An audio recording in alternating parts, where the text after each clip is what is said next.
Dans cette vidéo, nous allons corriger l'exercice 36, page 254 de votre manuel. L'objectif de cet exercice est d'apprendre à lire un tableau de signes, notamment pour résoudre une inéquation. Donc, j'ai une fonction f qui est définie sur moins l'infini 2 et on me donne le signe de f de x. Première question, résoudre l'équation f de x égale 0, autrement dit, trouver les antécédents de 0. D'après mon tableau de signes, je vois que quand x est égal à moins 5, alors f de moins 5 égale 0, et quand x égale 1, alors f de 1 égale 0. Ailleurs, je n'ai aucun 0 signalé sur le tableau de signes, par conséquent, les solutions de l'équation f de x égale 0 sont moins 5 et 1. Ce que je peux écrire, S égale l'ensemble constitué des nombres moins 5 et 1. Deuxième question, on nous demande de résoudre l'équation f de x strictement supérieure à 0, autrement dit, f de x strictement positif.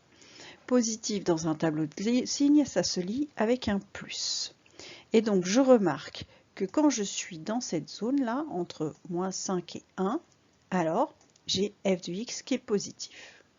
Donc l'ensemble des solutions de l'inéquation f de x strictement positif, ça va être l'intervalle moins 5, 1, tous les nombres compris entre moins 5 et 1.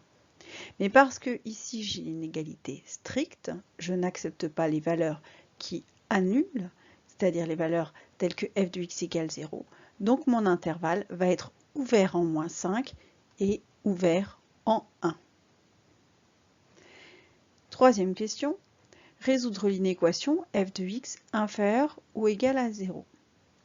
Inférieur ou égal à 0, ça veut dire négatif. Autrement dit, je cherche dans mon tableau où est-ce que j'ai un signe moins.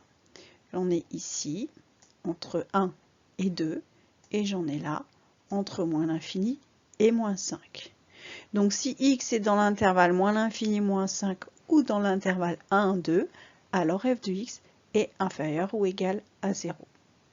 Ce qui va s'écrire f de x inférieur ou égal à 0 pour x appartenant à l'intervalle moins l'infini moins 5 fermé en moins 5 puisque mon inégalité me dit que f de x doit être inférieur ou égal à 0 et sinon ou alors si x est dans l'intervalle 1, 2 fermé en 1 puisque f de x doit être inférieur ou égal à 0. Fermé aussi en 2 puisque quand x est égal à 2, f de 2 est négatif. Le seul endroit où je n'ai pas fermé mon intervalle, c'est en moins l'infini, puisque en plus ou en moins l'infini, les intervalles sont toujours ouverts. Enfin, la dernière question, résoudre l'inéquation f de x strictement inférieure à 0. C'est presque la même inéquation que celle de la question C, sauf que cette fois-ci, on refuse les valeurs qui ont pour image 0.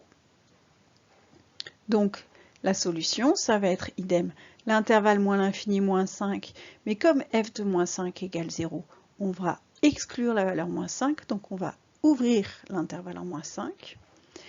Comme f de 1 égale 0, on va encore exclure la valeur 1, donc ouvrir en 1. En revanche, f de 2 est négatif, donc 2 est solution. Donc je ferme mon intervalle en x égale 2. Donc voici comment, lorsque l'on a obtenu le tableau de signes d'une fonction, on peut s'en servir pour résoudre des inéquations.